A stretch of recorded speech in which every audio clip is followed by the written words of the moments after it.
सादर नमस्कार। आज सुबह आना हुआ तो चारों ओर पक्षियाँ ही पक्षियाँ दिखी। उसमें तोता था, गौरैया थी, बाज था और विभिन्न प्रकार की पक्षियाँ थी। तो एक अनन्य प्रकृति प्रेमी और अपने ग्रामीण परिवेश में पक्षियों की बदौलत, प्रकृति की बदौलत, हिमालय की जैव विविधता की बदौलत अपने लिए स्वरोजगार विकसित करने वाले यशपाल भाई की याद आ गई। जी हाँ, यशपाल सिंह नेगी जी ग्राम मक्कू के निवासी हैं और तृतीय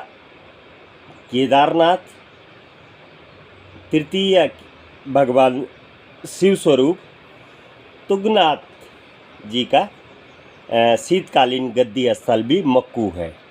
और अंतर्राष्ट्रीय फलक पर यदि भारत के कुछ चुनिंदा कुदरती नेमतों से भरे हुए भूक्षेत्रों पर चर्चा होगी तो चोपता दुगलबिट्ठा एक बेहतरीन पर्यटक स्थल है।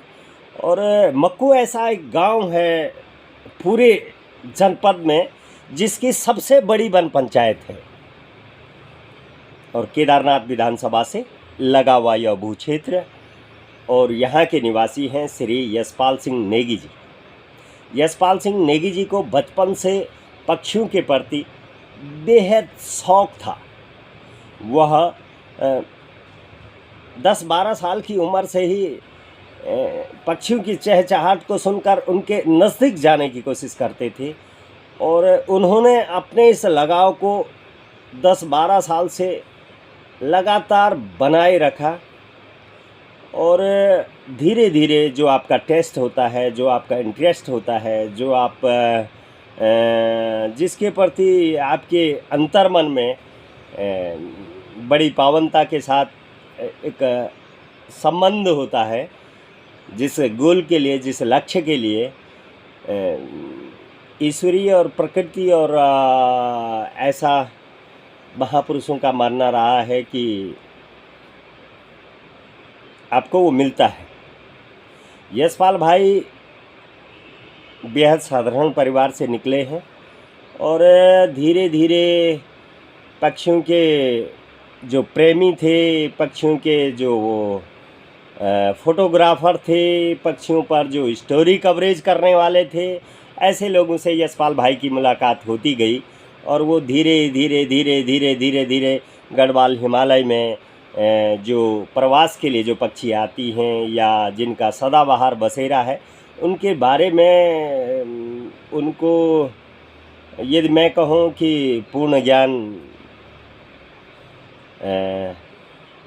मिला है तो अतिशयोक्ति नहीं होगी।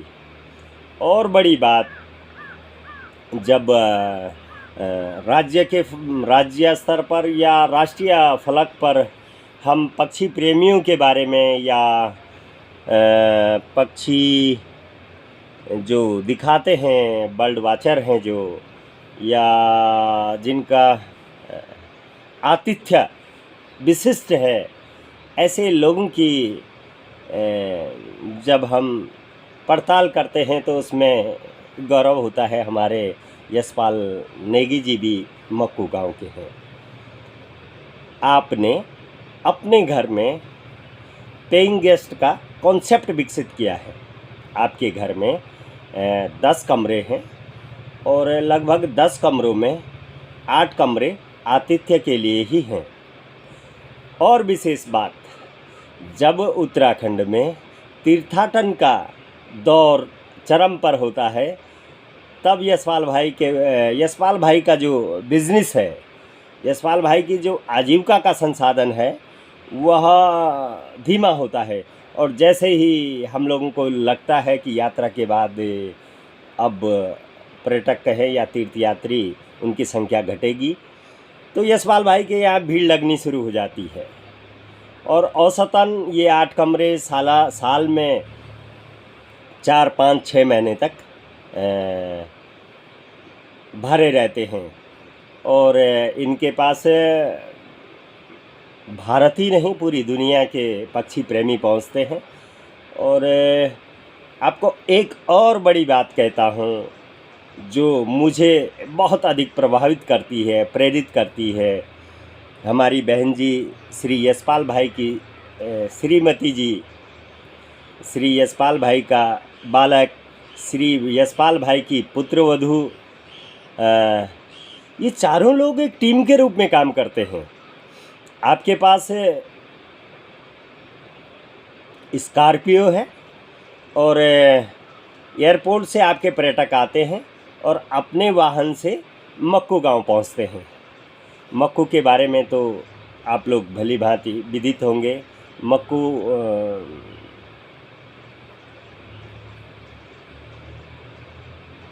प्राकृतिक रूप से, भौगोलिक रूप से, सांस्कृतिक रूप से, आध्यात्मिक रूप से विशिष्ट है। इस गांव में यशपाल भाई रहते हैं और यशपाल भाई की जो सालाना आजीविका है अपने घर में, वो औसत 3 से और 8 लाख रुपए के आसपास आप आजीविका अर्जित करते हैं। ये बड़ी बात है, ये गौरव की बात है। और अपने गौरैया संरक्षण के लिए भी अपने गांव में, अपने क्षेत्र में, अपने जनपद में एक सुंदर संदेश दिया है। और जो मुझे मक्कू गांव देखने का मौका मिला, लगभग 50 घरों में गौरैयों का, 50 के आसपास के घरों में गौरैयों का आज भी बसेरा है, घिंदड़ी का आज भी बसेरा है। और इस बात को कहने के पीछे जो आज बड़ा उद्देश्य था वह यह था कि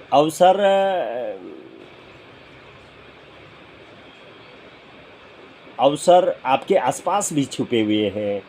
उन अवसरों को संभावनाओं में बदलने की छोटी छोटी कोशिश करें। बहुत बड़ा रिस्क न लें, लेकिन एक शुरुआत करेंगे तो सीढ़ी दर सीढ़ी आप उस पथ पर अग्रसर भी होंगे, विकसित भी होंगे। पुनः आप सभी को सादर शुभकामनाएं प्रेषित करता हूं और फिर कभी अन्य विषय पर मुलाकात होगी। सादर धन्यवाद।